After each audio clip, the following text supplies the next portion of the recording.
Dios y Padre nuestro, te honramos en esta mañana. Tú has sido bueno con tu pueblo y a pesar de la pandemia, de la cuarentena y de todas las dificultades que se pueden haber presentado, en medio de todo hemos visto tu mano y recordamos que, como dice tu palabra, estás en lo uno y en lo otro, en los momentos buenos y aún también en los de adversidad. Hoy, con un corazón dispuesto para escuchar tu palabra y con alegría en el corazón de poder ver a estas 46 familias ya reunidas. Te ruego por nuestro hermano Norberto, el maestro de escuela dominical en este día. Ayúdale, Señor, para que tu palabra sea expuesta fielmente y para que tu pueblo, Señor, esté atento en medio de sus casas, de todas las distracciones que puedan haber, que nuestros corazones estén inclinados a tu voz en el día de hoy. En el nombre de Jesucristo nuestro Señor, oramos agradecidos. Amén. Amén. Bien, hermano Norbertico, puede continuar. Muchas gracias, pastor. Gracias a todos. Saludos a los pastores, Pastor John, Pastor Diego, Pastor William, Pastor Leonelcito. Gracias por estar ahí puntuales. Y a los hermanos de Cúcuta, un saludo muy especial. Qué bueno verles. Les veo aquí en la cámara. A los hermanos de Funza también, hermano Freddy, que estaba ahí puntualito antes de, de iniciar. Los hermanos de Villeta, Dios les bendiga. Me alegra muchísimo. Voy a abrir aquí a quién más se me escapa por ahí. No sé si está la persona de Guaduas que hemos visto. Si está, pues les saludo. No lo veo conectado. Pero para mí es un placer, pues como todos, un poco nerviosos, porque estamos pues eh, por primera vez dando una escuela dominical a través de esta forma, ¿no? Y con toda la alegría quisiera que hoy pues dispusiéramos nuestros corazones para escuchar la palabra del Señor. Entonces, voy a compartir la pantalla, la presentación que tenemos para el día de hoy.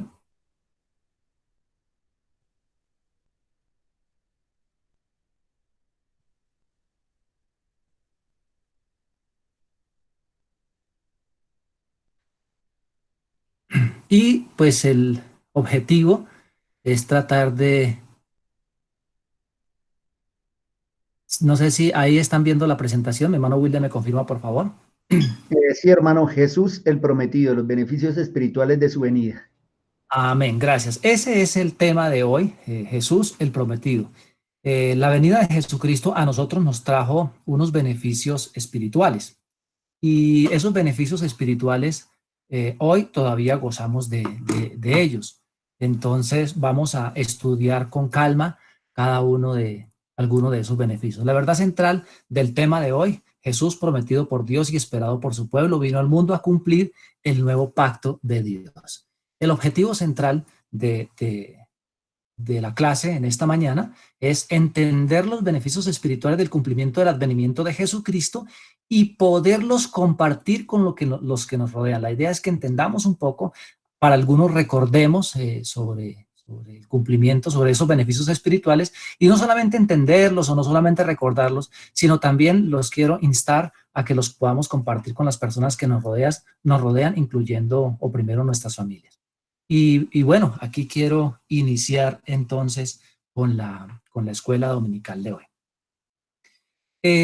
Mis hermanos, es de saber que Cristo no vino a la tierra como parte de un plan de emergencia para salvar al mundo. Es de recordar que la Biblia nos enseña que desde la caída del hombre, de la fundación del mundo, Él ya estaba dispuesto a venir.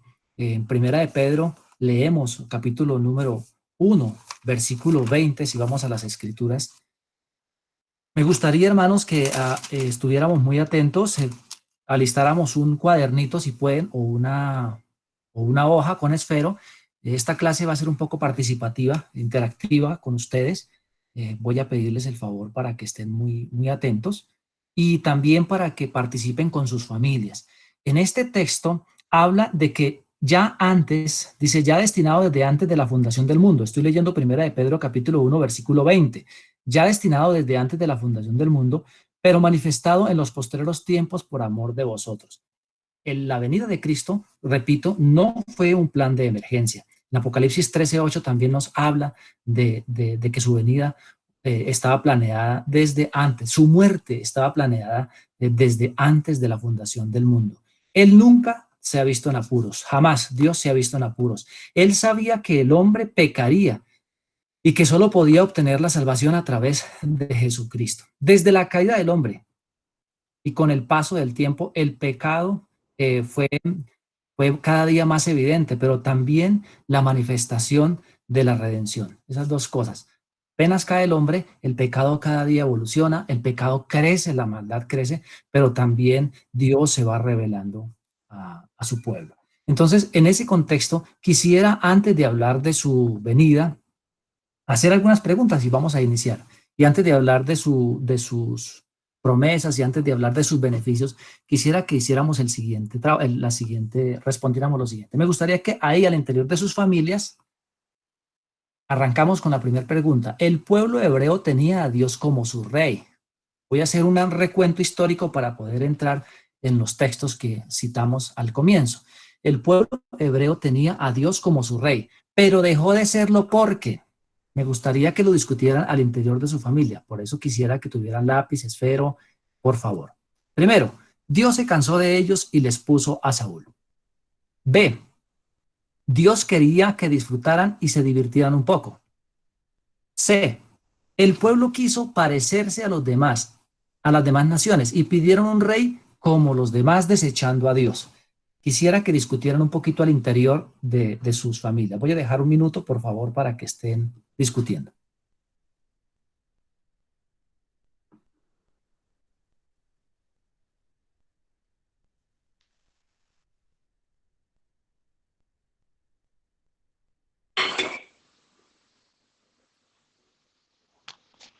Bien, me imagino que ya hemos tenido el tiempo de compartir, entonces voy a pasar a la siguiente diapositiva y voy dando solución un poco a esa pregunta.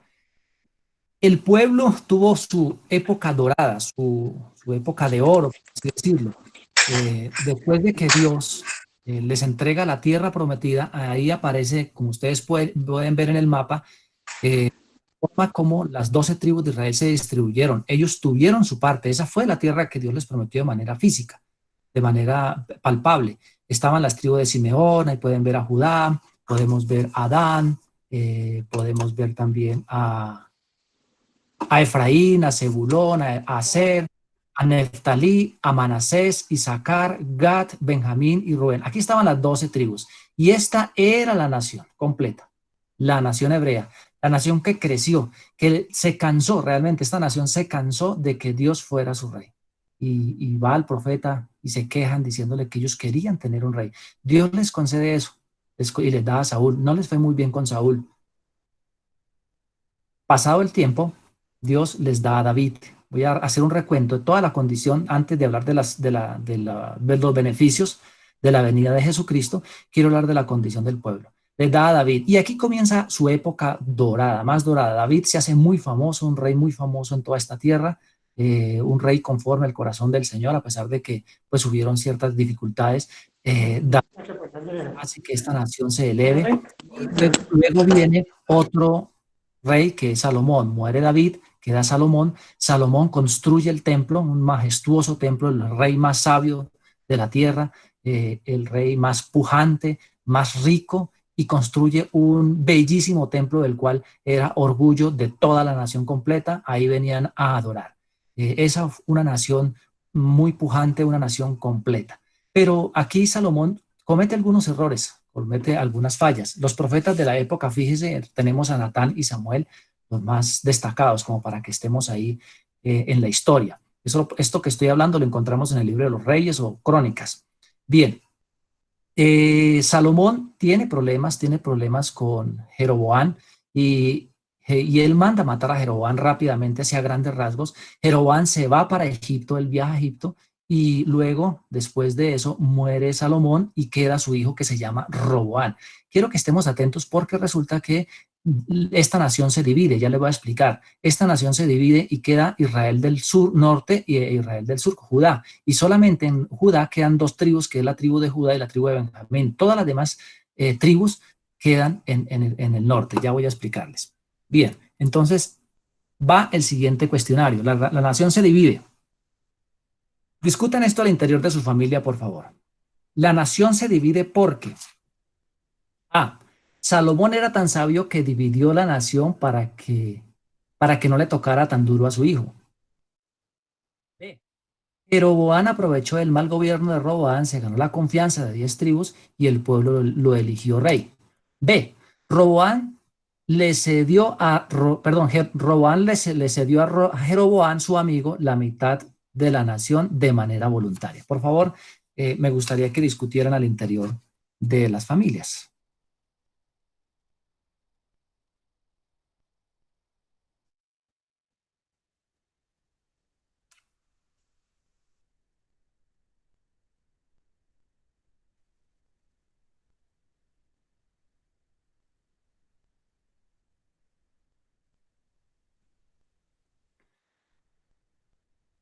Muy bien, entonces iniciamos, respondemos parte la... ¿Sí me están escuchando, hermano Willy? ¿Me están escuchando bien? Sí, mi hermano, y ahí estamos escribiendo respuestas en el chat. Ok, gracias, mi hermano. Bueno, otra cosa antes de continuar, quisiera, si hay preguntas, las pueden hacer en el chat. Voy a aprovechar que el hermano Willy está pendiente. Yo no tengo aquí acceso al chat para que vayamos de pronto respondiendo lo que podamos, mi hermano. O sea que aprovechen todas las preguntas difíciles para que las responda el pastor William, que está ahí pendiente.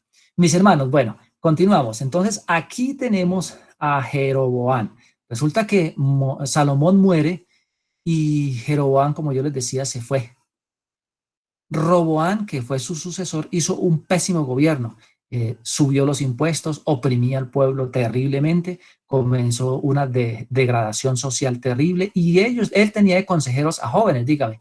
Entonces, Jeroboam, sabiendo que Salomón ha muerto, regresa y aprovechando esa circunstancia, se gana la confianza del pueblo y 10 de las 12 tribus eligen a Jeroboam como rey por el mal gobierno de Roboam. Y aquí es cuando la nación se divide y queda las 10 tribus en el norte, se llama Israel, y las 2 tribus del sur, que era Judá y Benjamín, quedó en el sur llamándose esta nación Judá. El rey de Judá, Roboam, el rey de Israel, de las 10 tribus, Jeroboam. Pero resulta que el pueblo, como el templo quedaba en Jerusalén, o sea, en Judá, en el sur, el pueblo tenía que venir a adorar a este lugar. Y Jeroboam eso no le gustaba porque él no quería que el pueblo de pronto se reconciliara con Roboam. Entonces, ¿qué hizo? Como él venía de Egipto, había adoptado la religión de Egipto, puso en Betel y en Dan 2 becerros de oro para que comenzaran la adoración a un becerro de oro. Además de eso, puso también a Baal, ahí en donde encontramos la historia de Baal. Y ahí comenzó el pueblo a pervertirse toda su idolatría completa detrás de la idolatría, toda la degeneración sexual, la degeneración social, se pervirtió el pueblo terriblemente. Y parte de esa cultura bajó hasta Judá, de hecho permeó a Judá también. Esa adoración y esa idolatría. Entonces, Dios promete por esa razón y por esa perversión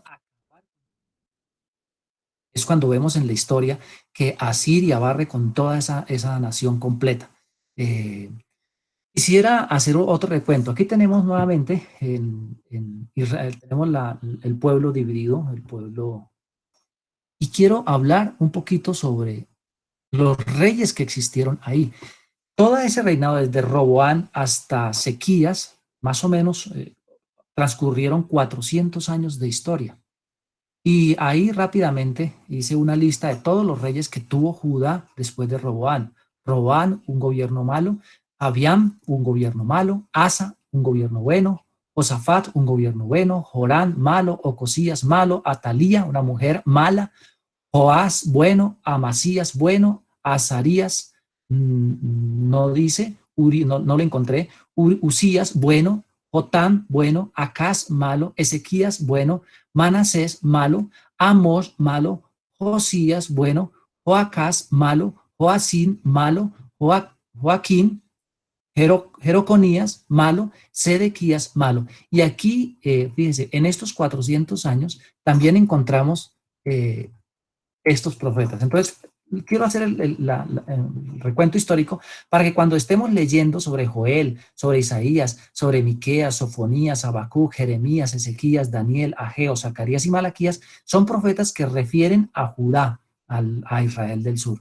También cuando leamos nosotros, tengamos la oportunidad de leer a Elías, a Micaías, a Eliseo, a Jonás, a Amós, Oseas, Abdías, Nahum, fueron profetas que vivieron y se refirieron a Israel del norte. Quise resaltar aquí, aquí estoy señalando con el señalador del mouse, estos reyes, Usías, Jotán, Acaz, Ezequías, Manasés. Lo resalté de negro porque eran los reyes que vivieron en el tiempo de Isaías, ¿sí? Que es el texto que tenemos hoy. Fueron reyes no muy buenos todos, malos, y se dice la historia que Isaías murió en manos de Manasés, aserrado de hecho, ¿no? Por ahí un texto que refiere a hebreos, de los que murieron aserrados, y la cultura judía dice que Isaías murió aserrado, partido en dos por Manasés. Entonces, para que tengamos en cuenta eso. Y aquí es Israel comienza, y Asiria ataca a Israel, acaba con la nación de Israel y comienza a bajar hasta Judá. Ahora vamos a ver un poquito. Quiero también aclarar y resalté al profeta Zacarías porque es el otro texto. Entonces, Isaías, el pueblo se pervierte, Dios promete, acaba con el Israel y promete que también con esta nación va a tomar represalias. Esta nación es asediada 46 ciudades por Asiria también, como lo hizo con Israel. Solamente en Judá, en Jerusalén, perdón, Dios les libra, pero más adelante, ahorita vamos a ver, ellos son cautivos y llevados a Babilonia. 200 años después, Zacarías aparece. Zacarías como profeta aquí en este sitio, y son las dos profecías que vamos a ver. Isaías, cuando el pueblo se pervierte, Zacarías después de que vienen del exilio. Entonces, quiero que estén muy atentos a eso. Bien, vamos a la primera lectura. Isaías, vayamos al texto de Isaías capítulo número 1, versículos 2 al 6. Y voy a pedirle el favor a Samuelito que active la cámara, por favor, y nos haga esta lectura. Samuelito.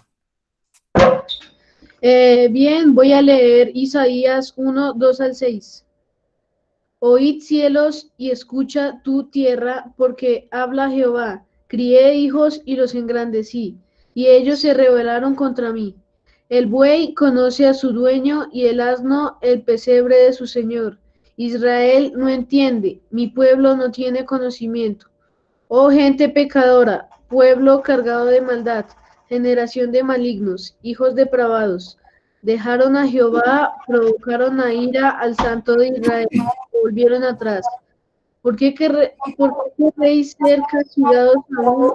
Todavía os rebelaréis, toda cabeza está enferma y todo corazón doliente.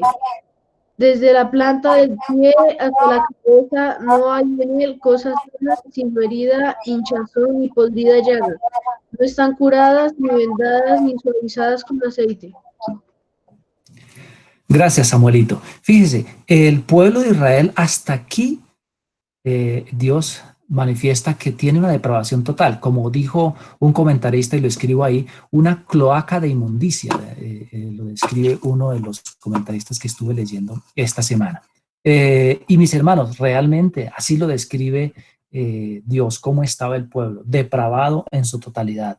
Un pueblo que había adoptado culturas paganas, un pueblo que estaba lleno de idolatría, un pueblo que estaba lleno de injusticia social. Cada día era peor. Un pueblo que aceptaba el soborno, y un pueblo que, si ustedes leen Isaías, se embriagaban desde la mañana.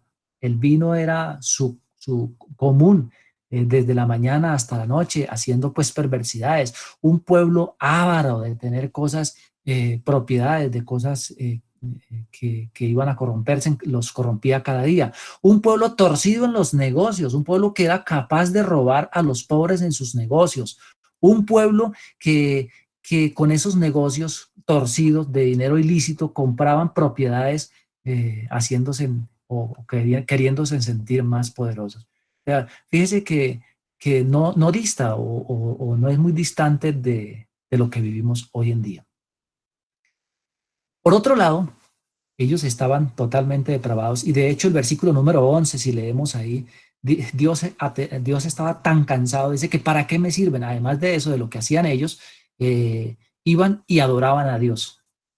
Eran personas de doble ánimo, eran personas que, como dice Santiago en el capítulo número 4, voy a leer la versión Nueva Traducción Viviente, cuando se alejan del Señor. Santiago, en la segunda parte dice, lávense las manos, pecadores, purifiquen su corazón, porque su lealtad está dividida entre Dios y el mundo. Este pueblo quería amar el mundo, amar sus placeres, siendo deshonestos, pero también querían adorar a Dios. Iban al templo a hacer cultos, a hacer sacrificios, pero sus corazones y sus vidas estaban totalmente viviendo en inmoralidad.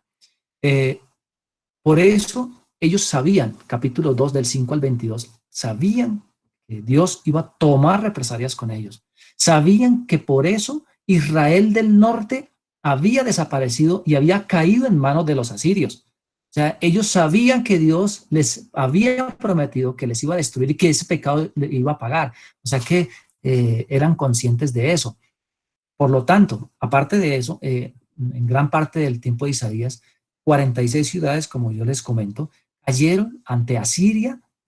46 ciudades de Judá cayeron ante Asiria, menos Jerusalén.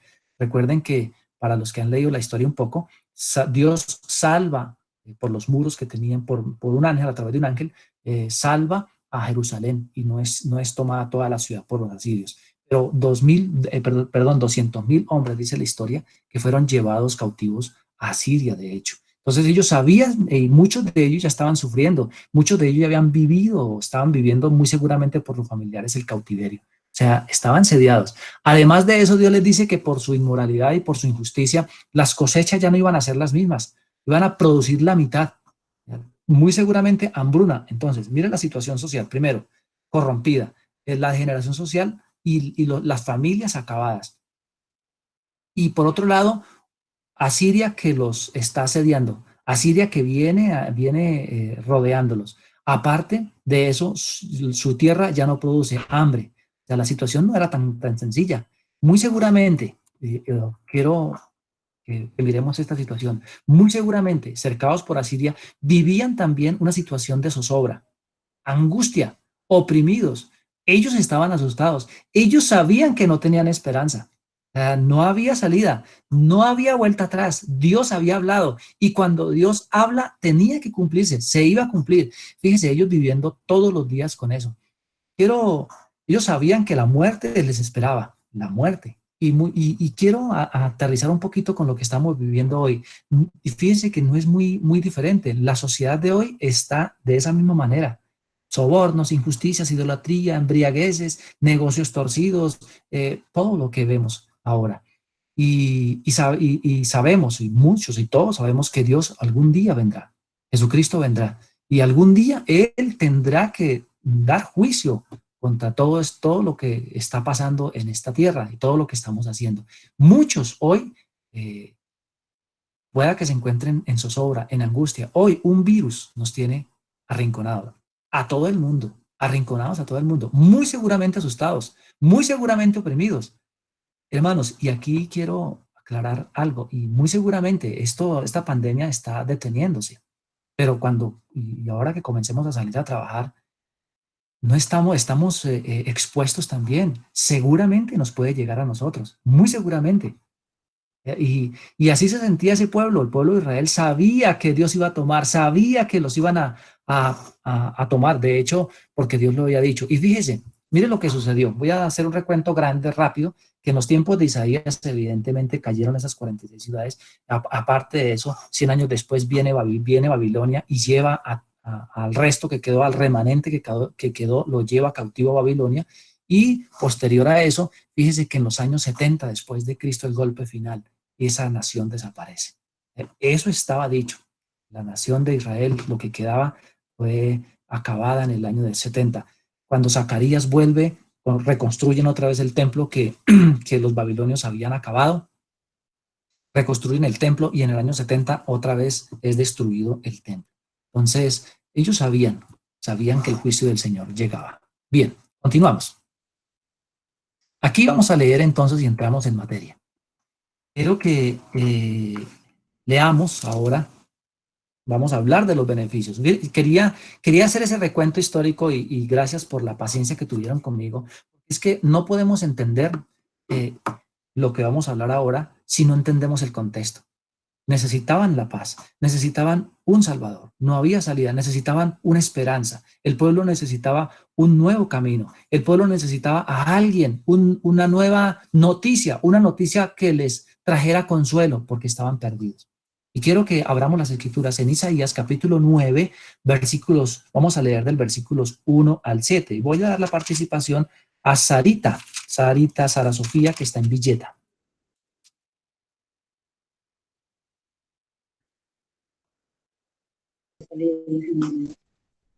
¿Listo? Sí, señora.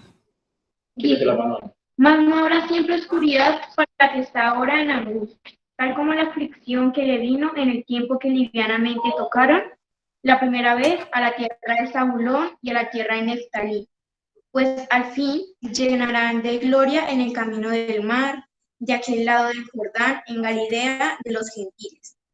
El pueblo que andaba en tinieblas vio gran luz. Los que moraban en la tierra de sombra de muerte, luz resplandeció sobre ellos. Multiplicaste la gente y aumentaste la alegría. Se alegrarán delante de ti como se alegran en la siega, como se gozan cuando reparten despojo. Porque tú quebraste su pesado yugo y la vara de su hombro y el cetro de su opresor, como en el día de Madián. Porque todo calzado que lleva el guerrero en el tumulto de la batalla, todo manto revolcado en sangre, serán quemados, pasto del fuego. Porque un niño nos es nacido, hijo nos es dado, y el principado sobre su hombro, y se llamará su nombre admirable, consejero, Dios fuerte, Padre eterno, príncipe de paz. Lo dilatado de su imperio y la paz no tendrán límite sobre el trono de David y sobre su reino, disponiéndolo y confirmándolo en juicio y en justicia desde ahora y para siempre. El celo de Jehová de los ejércitos hará esto. Gracias, Sarita. Ahora vamos a ir a Zacarías. Tengamos ese texto presente porque vamos a hacer una tarea ahí. Texto presente, por favor. Y vamos a Zacarías, capítulo número 9. Vamos a dar lectura del 9 al 12. Voy a pedirle favor a Gabriela de Funza, por favor, que me ayude. Dice, alégrate mucho, hija de Sión, da voces de júbilo, hija de Jerusalén. He aquí, tu rey vendrá a ti, justo y salvador, humilde y cabalgando sobre un asno, sobre un pollino hijo de asa. Y de Efraín destruiré los carros y los caballos de Jerusalén, y los arcos de guerra serán quebrados. Y hablará paz a las naciones, y su señorío será de mar a mar, y desde el río hasta los fines de la tierra. Y tú también, con la sangre de pacto serás salvo. Yo he sacado tus presos de la cisterna en que no hay agua. Volveos a la fortaleza, oh prisioneros de esperanza. Hoy también os anuncio que restauraré el doble. Amén. Gracias, Gabriela. Bien, si ustedes se dan cuenta, aunque estas profecías tuvieron un cumplimiento cercano, quiero que miremos el cumplimiento distante de Jesucristo. Y sobre eso, quisiera que allá en sus casas, por favor, sobre esos dos textos, primero, el texto de Isaías 9, 1 al 7, escriba 4 declaraciones de esperanza. Y en el texto de Zacarías del 9 al 12, 4 cosas que dicen del rey que no son ordinarias de un rey. Entonces, quiero pedirles el favor que rápidamente, con esos textos leídos, saquen 4 declaraciones de esperanza en Isaías que tenía el pueblo y de Zacarías, cosas que dicen del rey que iba a venir que no son ordinarias de un rey.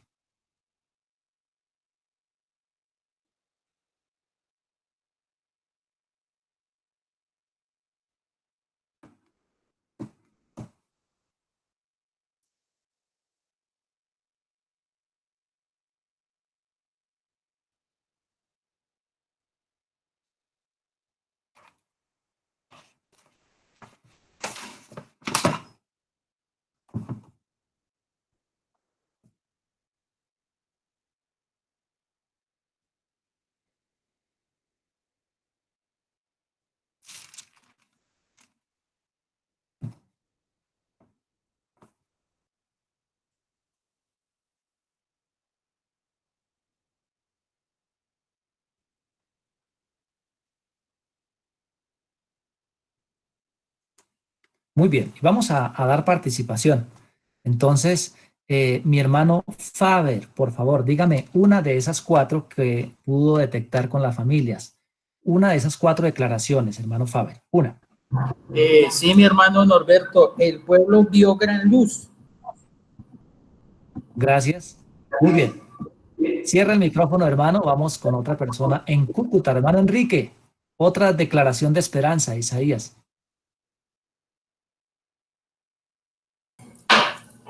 Que traerá paz a las naciones. Muy bien. Aquí en Facatativá, hermana Janet Linares, que la vi conectada.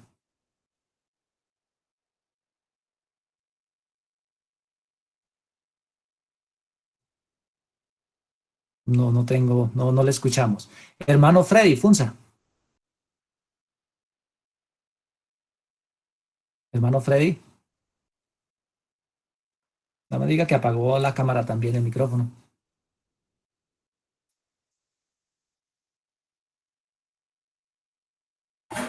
Voy. Aquí estaba escribiendo por el otro lado acerca de Zacarías, vemos como Salvador, sobre un asno, habrá paz a las naciones hasta los fines de la tierra. Hermano, ya quiere acabar, ¿sí ve? Isaías, estamos en Isaías. Perdón. Declaraciones de esperanza, 4 declaraciones, una declaración más de esperanza en Isaías. Ya vamos para Zacarías.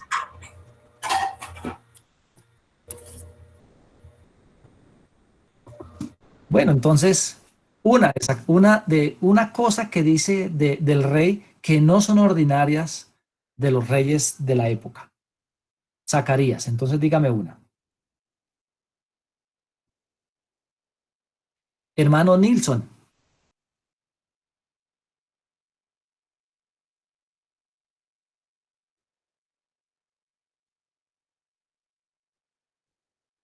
¿Está por ahí el hermano Nilsson? Sí, aquí estoy, momento. Zacarías 9 dice de unas cosas que no son ordinarias de los. Dígame una. Una sería el rey cabalgando sobre un asno. Eso, muy bien, muy bien. Vamos a pedirle el favor a quién se me ocurre por acá. Hermanito Leo, aprovechemos al pastor Leonel. Otra que aparezca en Zacarías.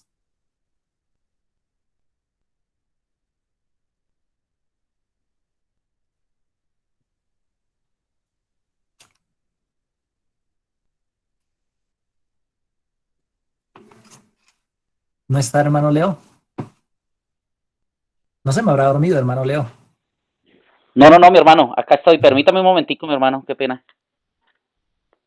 No ha encontrado a Zacarías si quiere.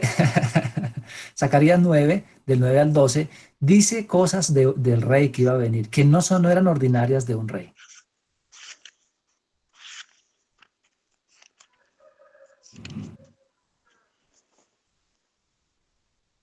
Muy bien, ahí estamos atentos. Me gusta que estemos atentos. Así que pilas porque vas a seguir preguntando. Hermano, hay algo interesante ahí que habla de dotado de salvación, que no se ha dicho. Muy bien. Ok, bien. Y muchas otras cosas más, de hecho. Muy bien, cerramos los micrófonos, por favor. Y aquí quiero que volvamos nuevamente a Isaías. Primero, el pueblo, acuérdense en cómo estaba la situación, en oscuridad, no tenían salida, no tenían esperanza. Y dice, mas no habrá siempre oscuridad para la que está ahora en angustia. Recuerden que ellos estaban oprimidos, asustadísimos, todos los días vivían en zozobra, vivían asustados, porque sabían que en cualquier momento, día o de la noche, iban a venir por ellos. Ellos sabían. El pueblo que andaba, versículo número 2 que aparece ahí, que andaba en tinieblas, vio la luz. Los que moraban en tierra de sombra de muerte, luz resplandeció sobre ellos. Fíjese, Isaías aquí está anunciando una esperanza, una solución al problema de raíz, de una vez y para siempre. Y por otro lado, en medio de la oscuridad, de la angustia, de que ya no tenían salidas, Dios actuaría enviando una luz como lo hizo en la creación. Quise colocar como hizo en la creación, me hizo recordar el texto, cuando la tierra estaba vacía, desordenada y vacía y todo era oscuro, Dios crea la luz. Y fíjese, eso me hace recordar que cuando el hombre, o Israel en este caso, estaba vacío, estaba depravado, estaba rumbo al infierno, rumbo a que no tenía esperanza, en medio de esa oscuridad total, porque era una oscuridad espiritual total, Dios trae luz a Israel a través de esta promesa. ¿No les parece muy conocido para nosotros en el día de hoy? Pueda que vivamos o vivimos muchos de nosotros en oscuridad total y Dios hizo resplandecer esa luz. Morábamos en sombra de muerte, pero Dios hizo resplandecer una luz. Muy bien. Seguimos. Saltemos al versículo número 6. Hay muchas cosas que podemos sacar de estos textos, pero quise sacar cuatro cosas y quiero que estemos atentos con ella. Primero, admirable, lo divide de esta manera: admirable consejero, Dios fuerte, Padre eterno, príncipe de paz. No separé la palabra admirable consejero para poder sacar esas cuatro. Leía yo en algún comentario que en las Biblias originales, en los textos originales, no aparece coma, sino aparece admirable consejero. Lo quise dejar de esa manera para poder dar un poquito de explicación. Admirable consejero. El que vendría, el rey que vendría, tendría toda la sabiduría en sus propios planes y propósitos. Su plan era trazado desde la eternidad perfecto y su propósito era perfecto, perfecto. Y tenía que cumplirse, ahora lo vamos a ver, se tendría que cumplir de manera precisa. Un plan sabio y solo lo tiene, fíjese que son atributos prácticamente de un Dios. No hay otra manera de que su plan sea perfecto, sea eterno y su propósito sea perfecto. Muy bien. También un Dios fuerte. O sea, un hijo real. Dios fuerte. Un hijo, un gran libertador que nunca sería derrotado. Dios, hijo real, fuerte. Nunca sería derrotado. Fíjense, ellos habían sufrido muchas derrotas, ¿no? Que yo quiero que no olviden el contexto de Isaías, por favor, de lo que yo les estuve hablando un poco de la historia. Padre eterno, me gusta mucho esta palabra porque es que la palabra Padre para nosotros pues es muy familiar, el que se preocuparía por su pueblo y ese reino no tendría fin, fíjese, alguien en cual yo podría tener refugio seguro. Quisiera que recordáramos un poco cuando nosotros en la infancia tenemos dificultades. Cuando uno de niño tiene dificultades, la primera persona que se le viene a la mente es a su papá o a su mamá, fíjese. Esto iba a ser su pueblo, el Dios para su pueblo, un Padre eterno que se preocuparía por ellos y que su reino nunca tendría fin. Príncipe de paz, otra característica que se le dio a ese rey. Su reinado se caracterizaría por la paz, pero una paz realmente duradera. Ahora, paz en dos sentidos. Recuerden que Dios iba a tomar represalias. Recuerden que Dios tomará represalias. Recuerden que Dios hará justicia. O sea que el pueblo, por su pecado, estaba enemistado con Dios. Ese príncipe de paz traería paz para con Dios y paz también a nosotros, del hecho de estar tranquilos que ya no iban a morir o ya no iremos a morir. Bien, siguiente versículo, Isaías 9:7. Lo dilatado de su imperio, quise sacar esta frase, y la paz no tendrá límite. ¿Sabe a qué se refiere de esto? Eso y muchas otras cosas, pero quiero resaltar esta parte. Su reino espiritual sobrepasaría fronteras políticas, raciales y de cualquier otra índole. Ese es el reinado de nuestro gran rey. Muy bien. Vamos a Zacarías, perdón. Zacarías, lo de Isaías, recuerden que fue en un tiempo, pero luego el pueblo estuvo en Babilonia, el remanente, Dios conservó un remanente porque de ahí iba a salir el rey. Ese remanente vuelve nuevamente a Judá. Ellos reconstruyen el templo. Judá, ya Zacarías está como profeta en ese sitio y da aliento al pueblo. De hecho, si ustedes leen Zacarías, cuando Zacarías habla de lo que hicieron y lo mal que hicieron sus antepasados, ellos de hecho dicen que se prometen honrar al Señor, de hecho.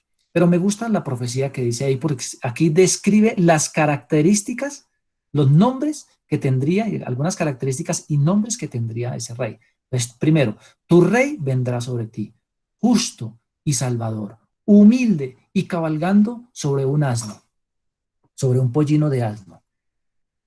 Primero, era un emisario de paz. Recuerden que ellos esperaban, o en la época las conquistas se hacían con grandes reyes, con un gran ejército y cabalgando pues en caballos, no en pollinos. Entonces, quien iba en pollinos o quien iba en asnos eran los consejeros o los mensajeros. Los mensajeros eran los que llegaban en asnos a las ciudades, era muy popular en esa época. Aquí fíjese que Cristo toma como un emisario, como un mensajero, llevando un mensaje, y entra a Jerusalén, de hecho, montado en un pollino, como así sucedió.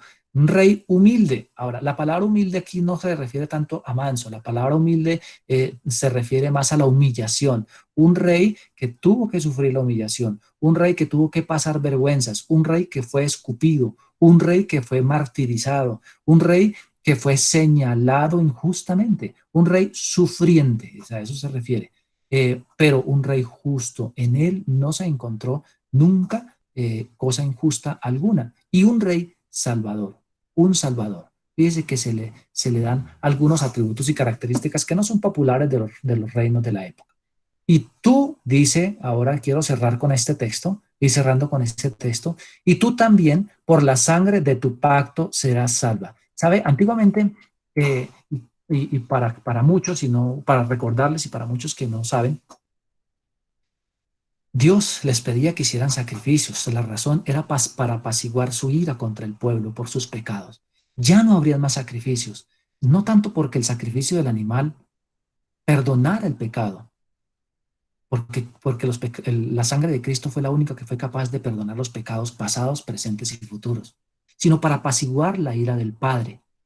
Pero esos sacrificios apuntaban a Cristo. Y lo que está diciendo aquí el profeta es que con esa sangre era el pacto suficiente, era suficiente, como dice en Hebreos capítulo número 9, versículo número 12. Quiero que vayamos allá. Hebreos 9, 12.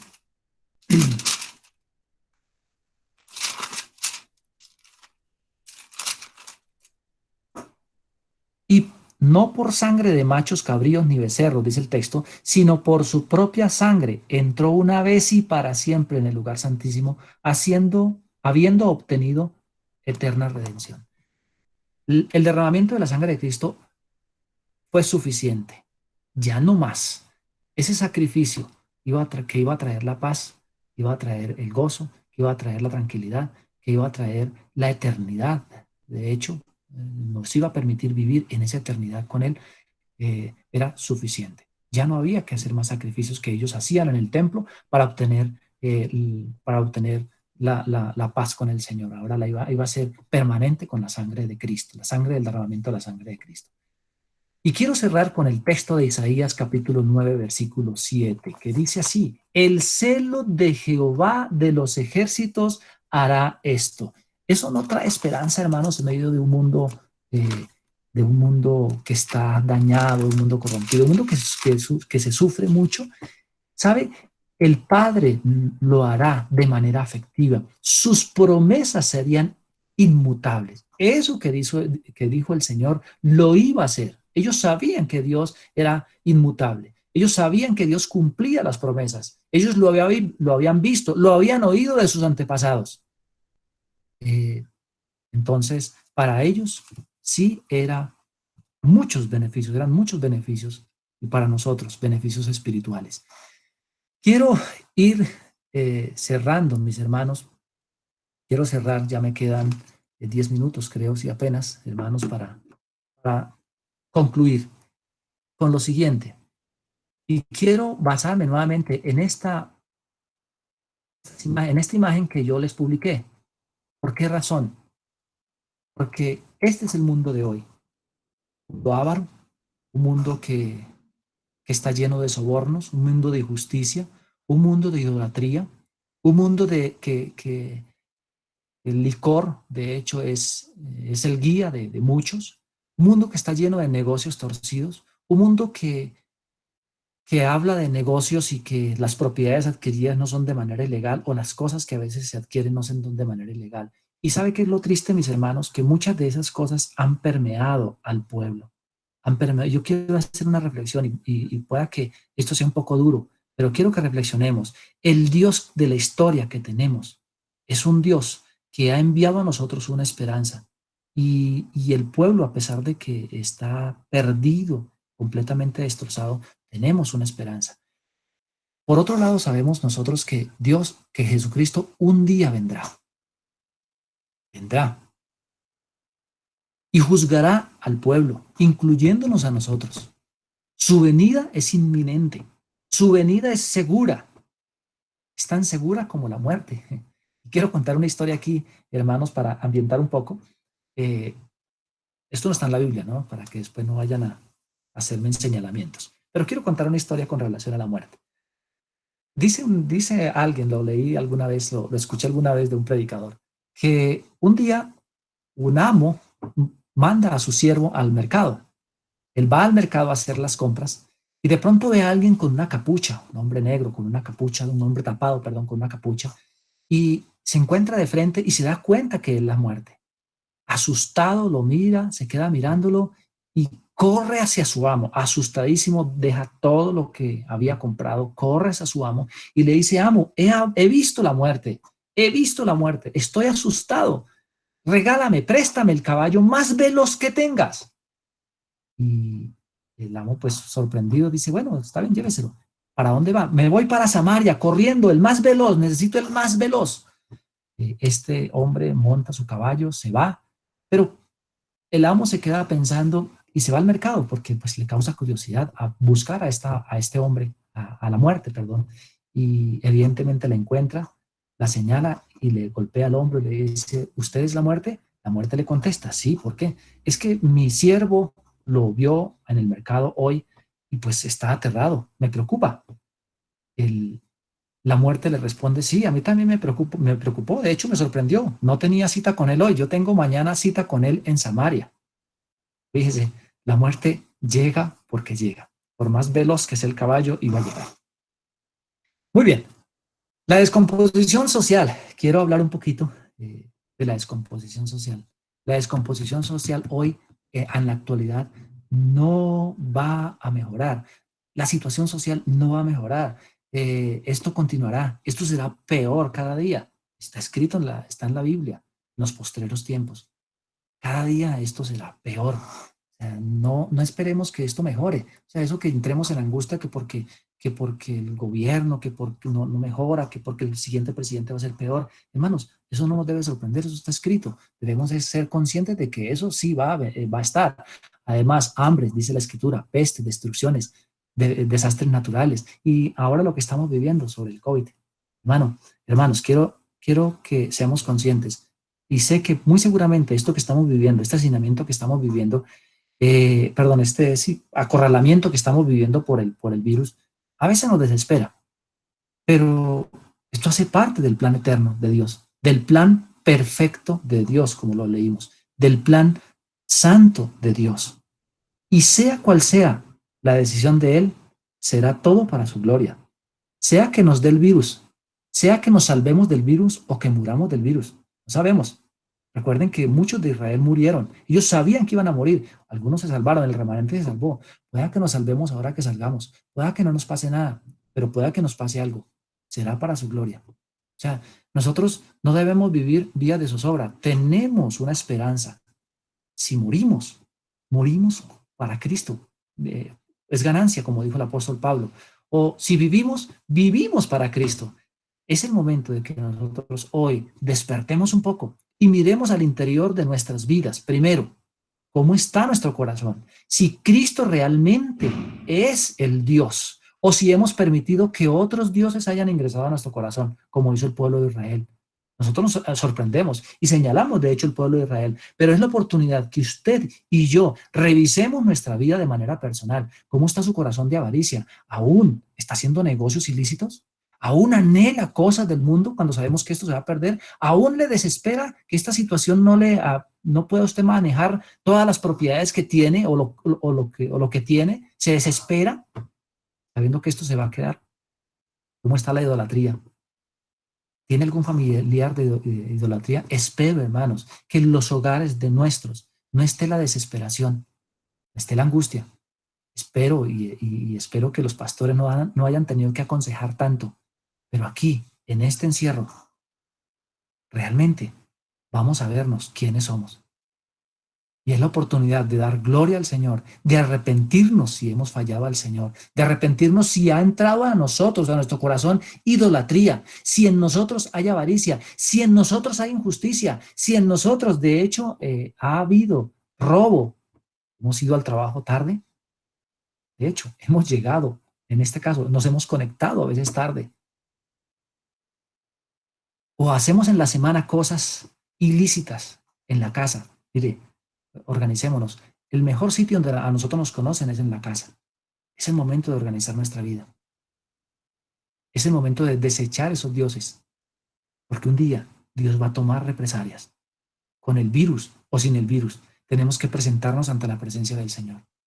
Hombre, voy a llamar la atención a los hombres, a los varones, que está haciendo en su casa, con su esposa, con sus hijos, cómo los está administrando. ¿Está permitiendo que la idolatría entre a su hogar? Hablo de idolatría, alguien que ocupe el primer lugar más que Dios. Dinero, desesperación, el televisor, bueno, no sé, el trabajo, de hecho, porque el trabajo de casa a veces también desplaza muchas cosas. Luchamos contra eso todos los días. Mujer, es usted, ahora usted se manifiesta con su familia de manera completa, con sus hijos justa, con sus hijos las está guiando, con su esposo estás honrándole como Cristo pidió que lo hiciera, está honrando al Señor como debe ser. Hijos, me refiero a ustedes, en la casa es el momento de mostrar el respeto y la honra por sus padres. O en su corazón hay otra cosa de primer lugar. Es el momento que evaluemos, es el momento que evaluemos. Un día la muerte llegará fija y segura. Digo, usted que está sin Cristo, o probablemente usted esté conectado y usted diga, bueno, sea como este pueblo de Israel que hace negocios ilícitos, que con esa plata del dinero ilícito que gana en sus negocios, compra cosas ilícitas, que aparte de eso también se embriaga, que aparte de eso hace cosas perversas, pero viene a la iglesia para equilibrar. Voy a volver a leerles el texto, mis hermanos, para ustedes. Acérquense a Dios y Dios se acercará a ustedes. Levanten las manos, pecadores, purifiquen su corazón, porque su lealtad está dividida entre Dios y el mundo. ¿Sabe por qué hay conflictos? ¿Por qué tenemos conflictos ahora? Porque la lealtad está dividida entre Dios y el mundo. Queremos agradar al mundo, pero también queremos agradar a Dios por si Dios me llama. Vivir placeres del mundo, vivir placeres de mi carne, pero también quiero agradar a Dios los fines de semana. Recuerden lo que Dios le dijo a Isaías: estoy cansado. ¿Para qué me sirve, dice Jehová, la multitud de vuestros sacrificios? ¿Para qué me sirven sus oraciones? ¿Para qué me sirven sus himnos? ¿Para qué me sirve que levante las manos? ¿Para qué me sirve que venga a la iglesia? ¿Para qué me sirve que se conecte si su corazón está lejos del Señor? En eso. Quiero que me digan eso. Si Dios lo llamara hoy a usted, el juicio va a venir. De una u otra manera, el juicio va a venir. Nosotros, de hecho, también vamos a ser juzgados delante de la presencia del Señor. Aunque somos salvos, escuche esto. Por toda palabra tenemos que dar cuenta, por toda acción tenemos que dar cuenta delante del Señor. Venga Cristo. Sin Cristo, si el mundo hoy vive en zozobra, angustia, oprimidos, angustiados y sin esperanza. Pero con Cristo vivimos realmente en tranquilidad, en la eternidad, en el Padre eterno. Así que descansemos en Él. Y pase lo que pase, glorifiquemos su nombre, pero sea la oportunidad para buscar la santidad, para que al interior de nuestros corazones vivamos esos beneficios de que Cristo haya venido, esos beneficios del Mesías. Disfrutemos esos sacrificios para la gloria de Dios Padre. Oremos. Señor, te damos gracias en esta mañana por tu palabra. Gracias por esta oportunidad bonita que me das de poderle exponer. Sé que soy imperfecto, y gracias porque he podido ver a mi vida también, has tocado a mi corazón. Y quiero que, Señor, con todo el corazón, esta palabra quede sembrada en los corazones de cada uno de mis hermanos y amigos que nos escuchan. Ruego para que nos ayudes a vivirla, nos ayudes a hablarla y nos ayudes, Señor, a glorificar tu nombre con nuestras palabras, con nuestras acciones y con nuestros pensamientos. En Cristo Jesús he orado y dado gracias.